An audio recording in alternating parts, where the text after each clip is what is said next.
We're set on bringing traditional Latin foods and flavors to a new generation of eaters with a commitment to real ingredients, authentic taste, and more convenient formats.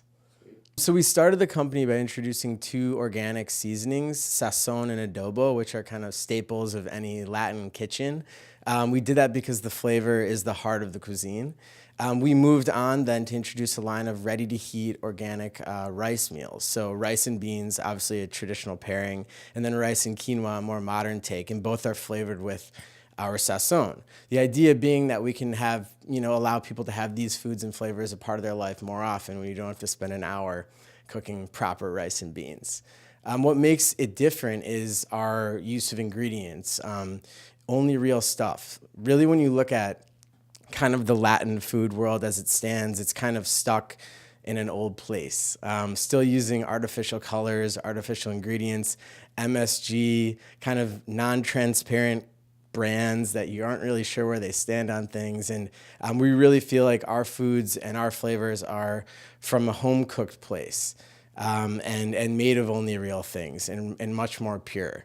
And that's based in, of course, my connection to the culture through my wife. It's been a decade of living with these foods for me, and my business partner, Kenny, who's grown up with them his whole life. In terms of who we're building this company for, on one hand, we talk about like mainstream millennials. So essentially people not unlike ourselves who are bringing ethnic foods and flavors into their lives every week and sometimes every day, where food is a way to travel, and that's not just a random thing anymore. It's a part of how we eat in this country.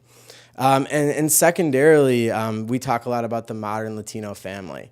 So people who grew up on these foods and flavors, but just like everyone else have the desire for more real foods and are kind of rejecting the current options and looking for healthier versions or better for you versions. So in terms of the market opportunity, we're really excited about our ready to heat meals. We think that that's a growing space, and often the players in that, much like you could say big Latin food is stuck in the past, a lot of the ready-to-heat options are still using ingredients that are completely unnecessary in these products. Like once you learn about how they're made, you can put amazing stuff in them, and that's what we've tried to do. And you take that and you combine it with trends in organic food still, trends in ethnic foods, not only the food itself, but the populations that these products tie to. I think we have a nice space that we can grow into.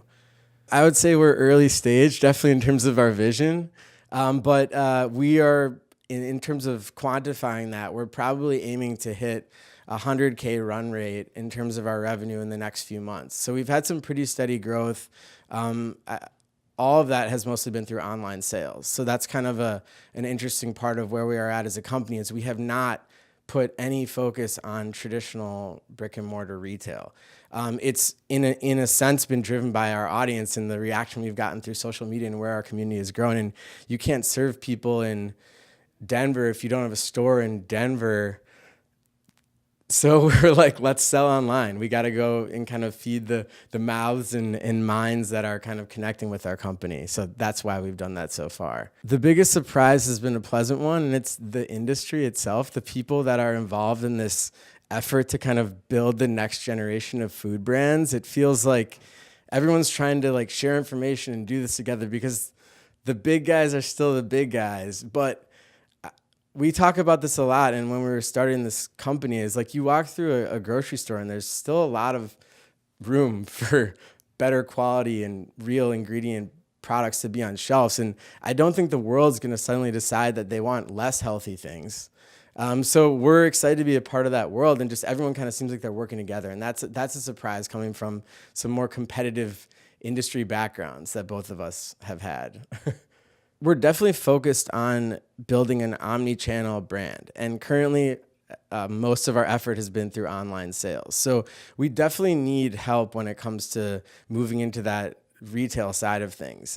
It's a new territory for us. We're getting to learn as much as we can, but there's a lot of new language and a lot of new sort of arrangements and agreements that we know we want to end up on the better side of, and we want partners who can help us do that. who have that experience and can combine it with ours, still keeping a focus on serving the online consumer, but extending into new places and doing well at both of them.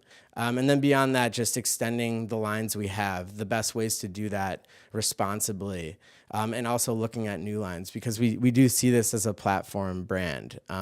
There's lots of foods in this cuisine that kind of deserve to be made better, and we want to be a part of that progress. What Kenny and I, my co-founder, talked about it from the get-go is that, well, one, we have a pure motivation to build this company. We think something has to exist that does that. It's rooted in the culture of my family and Kenny's family, so we're motivated to do it, and we think it has to exist one way or another. Also, we have very complementary skill sets.